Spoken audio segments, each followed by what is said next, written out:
Welcome to Ask a Pastor.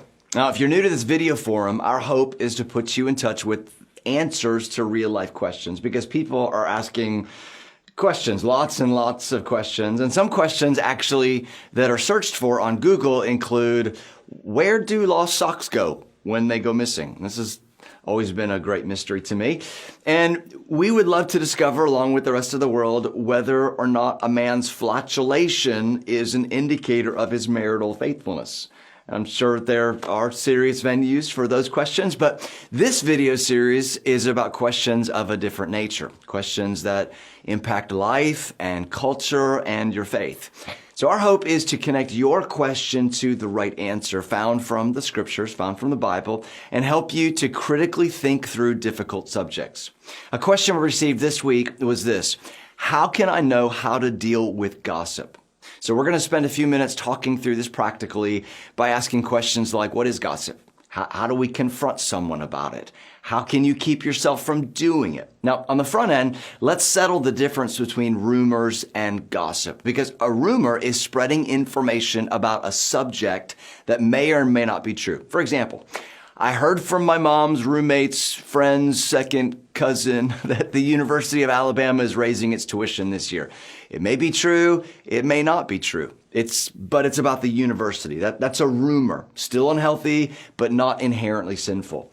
Gossip, on the other hand, is this: spreading information about a person that may or may not be true. Now, here's the thing about gossip. It doesn't always feel like it's sinful because sometimes we're actually telling the truth about someone.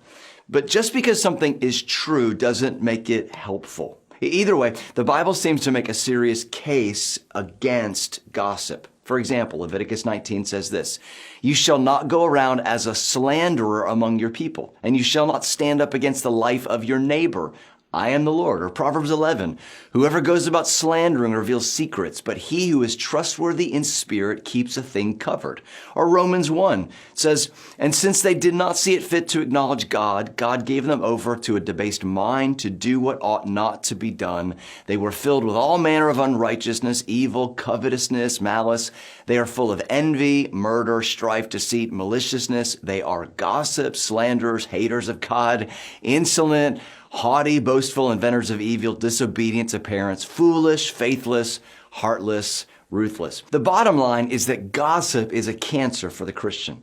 The reason this is sin isn't because God just sort of unilaterally says this is sin and this isn't sin. His rules are there to protect the things he loves. And he loves you. He loves me.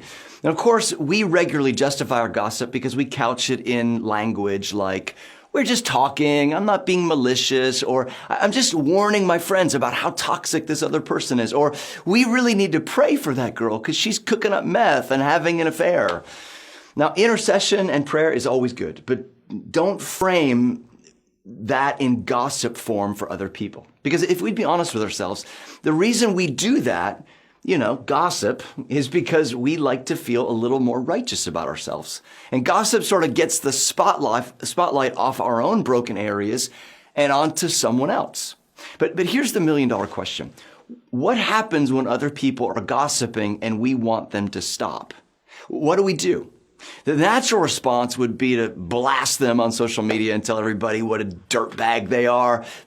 But, isn't that kind of what we want them to stop doing? So what is the gospel? What's the Jesus response? Well, if they're a Christian, Jesus gives us a grid in Matthew 18, how to confront a brother or sister on how we might restore them back into a healthy relationship. So first, we see that we go to them one-on-one. Now, this is really important. One-on-one puts us in the place to see them as a person, not just as an offender. They have value. We want to give them the benefit of the doubt the way that we give ourselves the benefit of the doubt. So we take courage and we invite them to coffee. We sit across the table from them and we say something like, hey, you jerk. No, we don't say that. We say, I value our relationship, and I know that we're both followers of Jesus, and I know that you said some things about me or my family, and that really hurt my feelings, and honestly, it dishonors Jesus and his reputation. I care about you as a person, and I know that you're made for more. Now, the hope is that your kindness and courage leads them to a place where they might repent and seek forgiveness. And if they say, what? You think you're better than me? You don't know me. If they respond in a place that's not humble, then Jesus says there's a second step to take. And what you do is you take another person with them to confront them and restore them once again. And if they still don't respond well, you take that offense to the local church, more than likely their pastor or spiritual authority.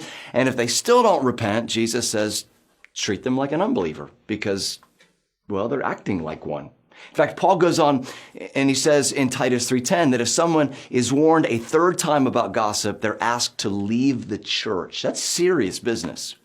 So as we put a period on this conversation, it's helpful to remind ourselves that all of us have the potential to gossip. And not just potential, but we have gossiped and often do gossip, but we don't want to. So here's a simple tool to help you know whether or not you're about to gossip about someone. So use the word think as a tool, and we can use that to ponder if this is an appropriate word and filled with grace. So T is it true? H is it helpful? I is it inspiring? N is it necessary? And K is it kind? Well, that's all we have for today's Ask a Pastor. Join us next week as we answer a viewer's question. If God is really good, how do we make sense of all the pain and suffering in the world? That's a challenging question. Well, as always, if you have any questions about life or the Bible or eternity, we'd love to help you. So send those questions via Twitter or Facebook or by email. We look forward to walking with you in all the questions of life.